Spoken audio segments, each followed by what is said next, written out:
दर्शकों, ये तो हम सभी जानते हैं कि महाभारत युद्ध में कौरवों का संपूर्ण नाश हो गया था और पांडव हस्तिनापुर पर राज करने लगे थे।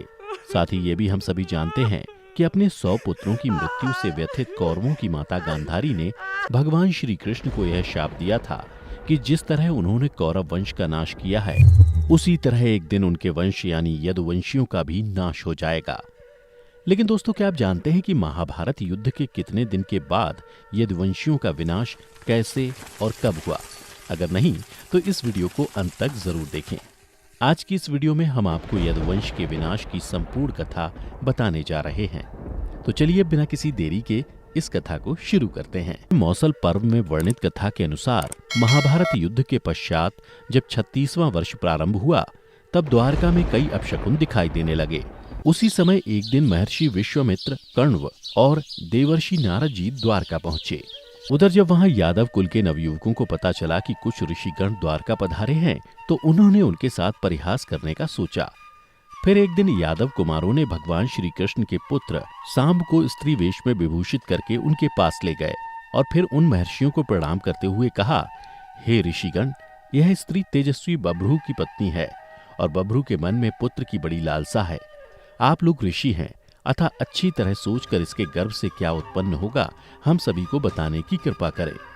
उन यादव कुमारों के ऐसा कहने के बाद ऋषिगण ध्यान करने लगे और कुछ क्षण पश्चात जब उन्हें पता चला कि ये कोई स्त्री नहीं बल्कि द्वारकाधीश श्री कृष्ण का पुत्र सांब है, तो वे सभी क्रोधित हो उठे और फिर कहा, हे मूर्ख बालकों, तुम सभी ने हम लोगों को धोखा दिया है।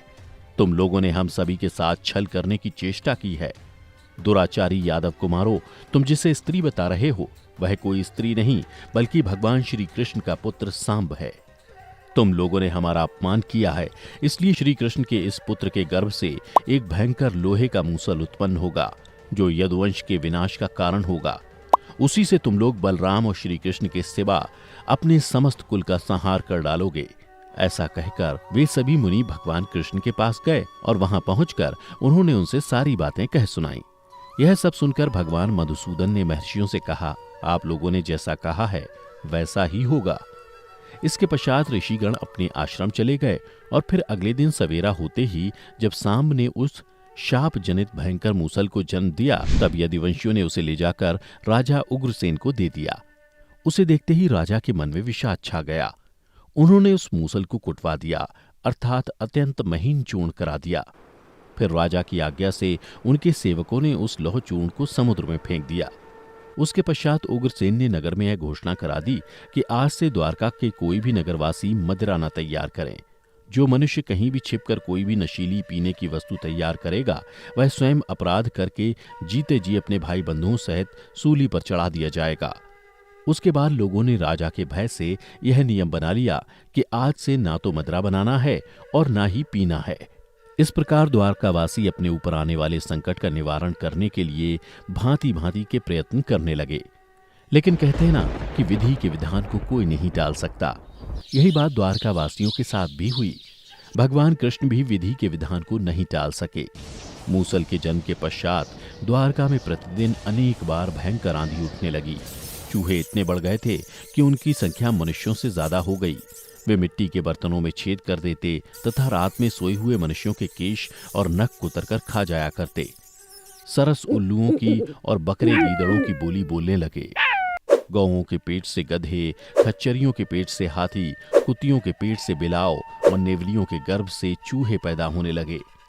धीरे धीरे द्वारकावासी ब्राह्मणों, देवताओं और पितरों से भी द्वेष करने लगे। इतना ही नहीं, वे गुरुजनों का अपमान करने लगे। पत्नियां पतियों को और पति अपनी पत्नियों को धोखा देने लगे। अच्छी तरह रसोई तैयार कर दी जाती थी। उन्हें परोसकर जब लोग भोजन के लिए बैठते थे, तब उनमें हजारों कीड़े दिखाई देने लगते थे। इस तरह काल का उलटफेर हुआ देख भगवान श्री कृष्ण ने सब लोगों से कहा, वीरों, महाभारत युद्ध के समय जैसा योग था वैसा ही योग आज भी है। यह हम सब लोगों के विनाश का सूचक है। बंधु बांधवों के मारे जाने पर पुत्र शोक से संतप्त हुई गांधारी देवी ने व्यथित होकर जो शाप दिया था, उसके सफल होने का समय आ गया है। फिर श्री कृष्ण ने यदुवंशियों को तीर्थ यात्रा के लिए आज्ञा दी। तत्पश्चात भगवान श्री कृष्ण के आदेश से द्वारकापुरी के सभी पुरुष प्रभास क्षेत्र में आकर निवास करने लगे। फिर प्रभास क्षेत्र में यादवों का महापान आरंभ हुआ। श्री कृष्ण के सामने ही कृतवर्मा सहित सात्विक, बभ्रू आदि पीने लगे। कुछ देर बाद पीते पीते सात्विक मत से उन्मत्त हो उठे कृतवर्मा का उपहास तथा अपमान करते हुए बोले, कृतवर्मा, तेरे जैसा दूसरा कौन ऐसा क्षत्रिय होगा जो अपने ऊपर आघात न होते हुए भी रात में मुर्दों के समान अचेत पड़े मनुष्यों की हत्या करेगा। खुद को महारथी कहने वाले तुम तो महाकायर निकले। सात्विक के मुख से निकले इन अपमानजनक बातों का प्रद्युम्न ने भी अनुमोदन किया। यह सुनकर कृतवर्मा अत्यंत कुपित हो उठा और सात्विक का अपमान करते हुए बोला, अरे मुझे कायर कहने वाले, क्या तुम्हें याद नहीं कि जब युद्ध में भूरिश्रवा की बाहें कट गई थी और वे पृथ्वी पर बैठ गए थे, उस अवस्था में तूने उनकी क्रूरतापूर्ण हत्या क्यों की थी और खुद को वीर समझते हो? कृतवर्मा की यह बात सुनकर श्री कृष्ण को क्रोध आ गया। यह देख सात्विक ने मधुसूदन को सत्राजित की कथा कह सुनाई। उसने बताया कि कृतवर्मा ने ही मणि के लिए सत्राजित का वध करवाया था। फिर सात्विक ने श्री कृष्ण के पास से तलवार उठाकर कृतवर्मा का सिर धड़ से अलग कर दिया। तत्पश्चात वो दूसरे लोगों का भी वध करने लगा। यह देख भगवान श्री कृष्ण उसे रोकने के लिए दौड़े।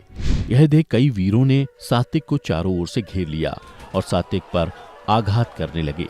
जब सात्विक इस प्रकार मारे जाने लगे, तब क्रोध से भरे हुए प्रद्युम्न उन्हें संकट से बचाने के लिए स्वयं उनके और आक्रमणकारियों के बीच कूद पड़े।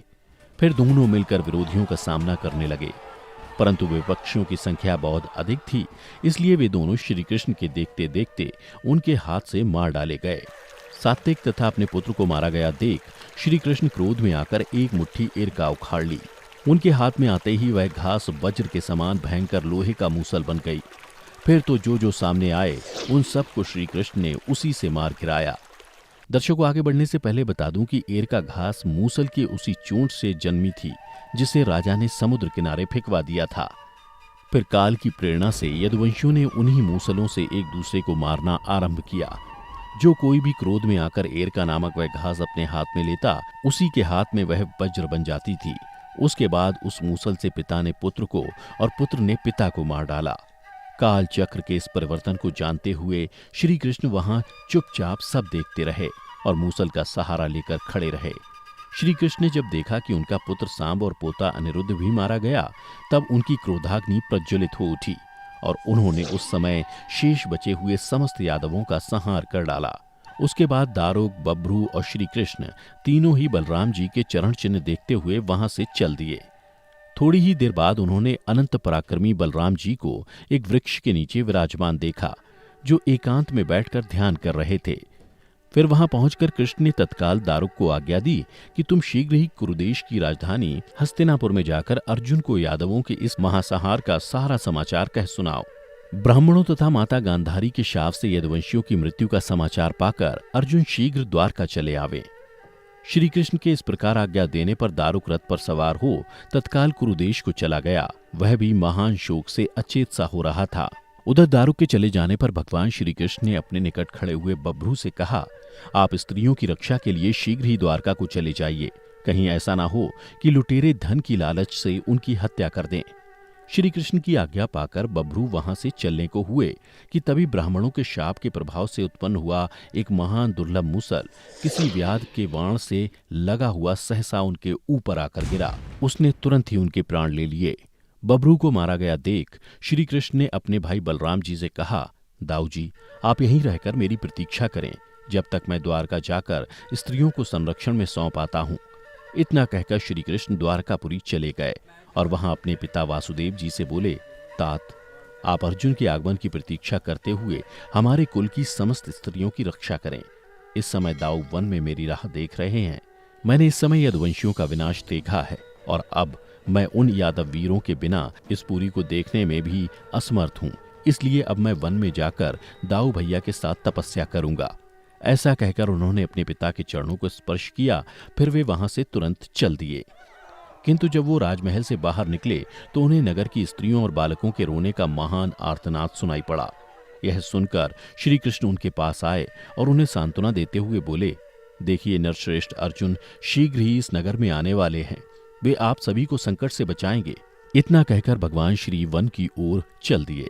वहां जाकर श्री कृष्ण ने देखा कि बलराम जी योग युक्त हो समाधि लगाए बैठे हैं और उनके मुख से एक श्वेत वर्ण का विशालकाय सर्प को निगल रहा है। और उसी क्षण बलराम जी अपने पूर्व शरीर को त्याग कर नाग रूप में प्रकट हो गए। उनमें सहस्त्रों मस्तक थे।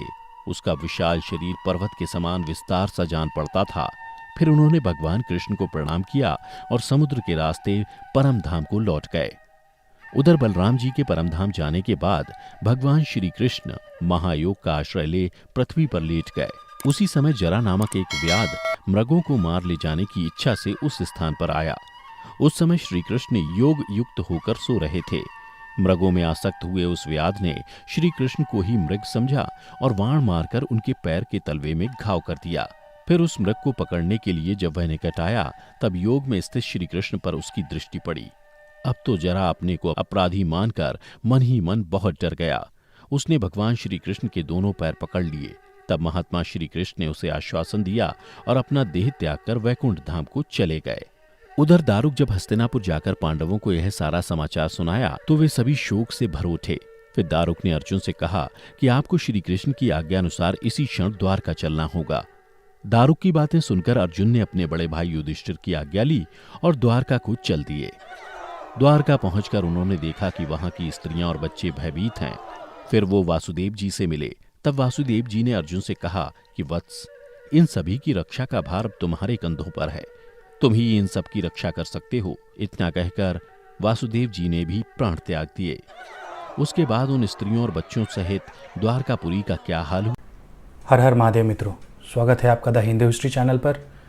इस चैनल के माध्यम से हम हमारी 5000 साल पुरानी सभ्यता को जानने की कोशिश करते हैं। वीडियोस के माध्यम से हमारी ग्रंथों को, हमारी जो पुरानी पौराणिक कथाएं थी उनको समझने और जानने की कोशिश करते हैं। आपसे अनुरोध है कि आप अपने परिवार के सदस्यों के साथ, अपने मित्रों के साथ चैनल को शेयर करें, सब्सक्राइब करें, कमेंट करें, लाइक करें, ताकि ये जो हमारी पौराणिक कथाएं हैं ये हमारे आने वाली पीढ़ियों के साथ उनको भी मालूम चले कि ये हमारी सभ्यता थी। धन्यवाद मित्रों। हर हर महादेव।